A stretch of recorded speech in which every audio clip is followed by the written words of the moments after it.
Hello all, నేను doctor Alekhya, senior embryologist from Aveeda fertility hospital Secunderabad branch అండి. So ఇవాళ మనము fresh embryo transfer versus frozen embryo transfer గురించి మాట్లాడుకుందాము. సో అసలు ఎంబ్రియో ట్రాన్స్ఫర్ అంటే ఏంటి? మీ అందరికీ తెలుసు, మామూలుగా మనం ఐవీఎఫ్ సైకిల్ కానీ ఇక్సీ కానీ చేయాలంటే ఫస్ట్ ఒక 10 to 15 days ఒక హార్మోనల్ ఇంజెక్షన్స్ ఇచ్చేసి దాని తర్వాత ఉమెన్ యూటిరస్ నుంచి ఎగ్ అనేది పిక్ చేసుకొని దాన్ని ల్యాబొరేటరీలో అంటే ఎంబ్రియాలజీ ల్యాబొరేటరీలో ప్రాసెస్ చేస్తాం అన్నమాట. అంటే హస్బెండ్ స్పర్మ్తో కలిపి ప్రాసెస్ చేస్తాము.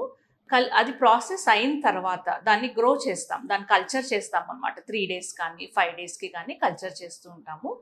సో ఈ కల్చర్ చేసిన తర్వాత మనకి ఏంటంటే ఎంబ్రియో అంటే ఒక 3వ రోజు ఎంబ్రియో కానీ 5వ రోజు ఎంబ్రియో కానీ ఫామ్ అవుతుంది అనమాట. సో ఈ ఎంబ్రియో ఫామ్ అయిన తర్వాత దాన్ని తిరిగి మళ్ళీ ఆ ఉమెన్ యూట్రస్లో ఆ గర్భసంచిలో పెట్టడాన్ని మనం ఎంబ్రియో ట్రాన్స్ఫర్ ప్రొసీజర్ అని అంటాం అనమాట. సో ఇందులో మనకి ఫ్రెష్ ఎంబ్రియో ట్రాన్స్ఫర్ అంటే ఏంటి, ఫ్రోజన్ ఎంబ్రియో ట్రాన్స్ఫర్ అంటే ఏంటి? ఫ్రెష్ ఎంబ్రియో ట్రాన్స్ఫర్ అంటే ఏం లేదండి, మనం సేమ్ సైకిల్లో అంటే ఎప్పుడైతే మనం ఇంజెక్షన్స్ ఇచ్చి ఆ ఎగ్ పికప్ చేసి ఆ 3 days కానీ పిక్ చేసుకున్న తర్వాత 3 days కానీ 5 days కానీ అయిన తర్వాత ఎంబ్రియో ఫామ్ అయ్యి అదే సైకిల్లో మనం మళ్ళీ ఆ ఎంబ్రియోని ఆ గర్భసంచిలో పెట్టడాన్ని ఫ్రెష్ ఎంబ్రియో ట్రాన్స్ఫర్ అని అంటాం అన్నమాట. మరి ఫ్రోజన్ ఎంబ్రియో ట్రాన్స్ఫర్ అంటే ఏంటి అంటే, మనం ఏదైతే ఆ 3వ రోజు ఎంబ్రియో కానీ 5వ రోజు ఎంబ్రియోని కానీ ఫ్రీజ్ చేసేస్తాం అనమాట. మనకి ఫ్రీజ్ చేసిన తర్వాత మళ్ళీ వేరే సైకిల్లో అంటే ఇంకొక నెల తర్వాత 2 నెలల తర్వాత లేకపోతే వాళ్ళకి ఎప్పుడు అనుకూలంగా ఉన్నప్పుడు కానీ మళ్ళీ ఆ ట్రాన్స్ఫర్ చేయడాన్ని మనం ఫ్రోజన్ ఎంబ్రియో ట్రాన్స్ఫర్ అని అంటాం అనమాట. సో ఈ ఫ్రెష్ ఎంబ్రియో ట్రాన్స్ఫర్ ఇంకా ఫ్రోజన్ ఎంబ్రియో ట్రాన్స్ఫర్ ఏది బెనిఫిషియల్ పేషెంట్కి అని కూడా అడుగుతుంటారనమాట. సో ఫ్రెష్ ఎంబ్రియో ట్రాన్స్ఫర్ అనేది అందరికీ సూటబుల్ కాదండి. ఎందుకు సూటబుల్ కాదు అంటే, సేమ్ సైకిల్లో మనకి ఆ ఉమెన్ యూట్రస్ అంటే ఆ గర్భసంచి పొర ఎండోమెట్రియం అని అంటుంటాం అనమాట. ఆ పొర రెడీగా ఉండాలి, ప్లస్ ఆ హార్మోన్స్ అనేవి కూడా కరెక్ట్గా ఉండాలి.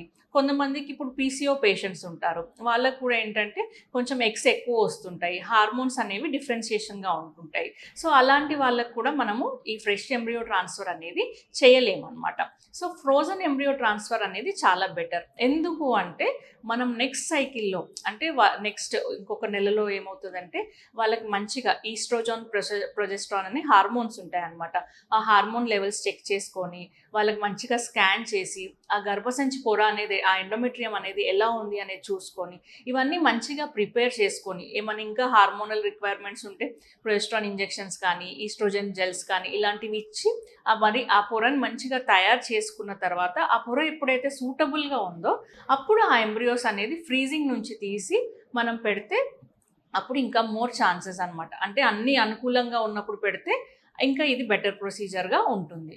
సో అందుకని ఈ ఫ్రీజింగ్ అనేది మనం చేస్తూ ఉంటాం అనమాట. ఈ ఫ్రోజన్ ఎంబ్రియో ట్రాన్స్ఫర్ అనేది ఎక్కువ పేషెంట్స్కి మనం సజెస్ట్ చేస్తూ ఉంటాము. Thank you.